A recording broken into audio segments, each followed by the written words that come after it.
Dans cet exercice, on demande de connaître le résultat final de cette instruction qui signifie l'addition sur 8 bits de A0 entre parenthèses D0. Alors D0, c'est le registre du résultat. C'est un registre de données. Il est nommé D. A, c'est le registre d'adresses. Il indique les adresses dans la mémoire. Et lorsqu'on met des parenthèses avec le registre d'adresses, alors ça signifie, on considère le contenu de cette adresse. Donc par exemple, A0, puisque c'est une adresse, alors on va lui donner une adresse quelconque. Toujours, on indique les adresses par des chiffres hexadécimaux. Par exemple, $1000. Alors, le contenu de cette adresse qui est $1000 est égal, on montre avec un petit rectangle pour montrer bien que c'est un contenu dans une mémoire, dans un registre dans la mémoire. Par exemple, je vais dire 33 en hexadécimal sur 8 bits. D0, c'est un registre de données qui contient, par exemple, $22. Alors A, c'est un registre d'adresse. D, c'est un registre de données.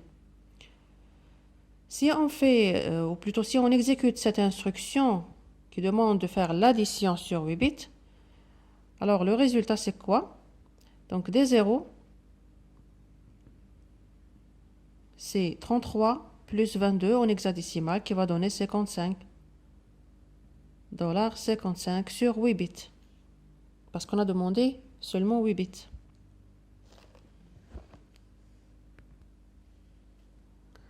Le deuxième exemple, on demande de transférer avec l'instruction move sur 8 bits le contenu de registre A1 vers le contenu de registre A2. A signifie un registre d'adresse. Puisqu'il est entre parenthèses, donc on va voir le contenu de l'adresse. Donc, par exemple, A1 est égal l'adresse 5FC0. A2 égale l'adresse FFFF. Le contenu de A1, c'est-à-dire le contenu de cette adresse $5FC0, par exemple C4, le contenu de cette adresse $FFFF qui est A2 est égal, par exemple, F3. Alors, le résultat, c'est quoi? On va transférer le contenu de A1 vers le contenu de A2. Alors, après l'exécution, A1, elle va rester la même. L'adresse, elle va rester la même, elle ne va pas changer. Qui est égal à $C4. On préfère mettre un petit rectangle pour montrer que c'est une donnée. Et la nouvelle valeur du contenu de A2, de l'adresse A2, elle va contenir le contenu de A1.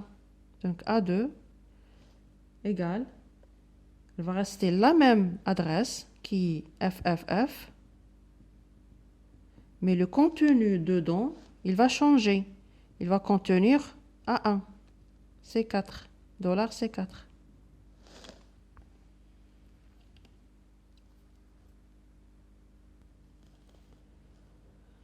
Un autre exemple, l'instruction move.b de D0 vers le contenu de l'adresse A1.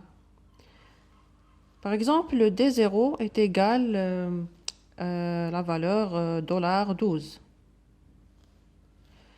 L'adresse A1, par exemple, c'est $2000.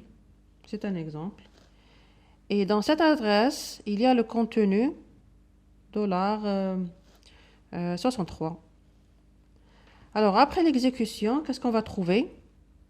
On va mettre le contenu de D0 dans le contenu de l'adresse A1. Alors, le résultat A1 est égal la même adresse, elle ne va pas changer, c'est $2000, mais le contenu dedans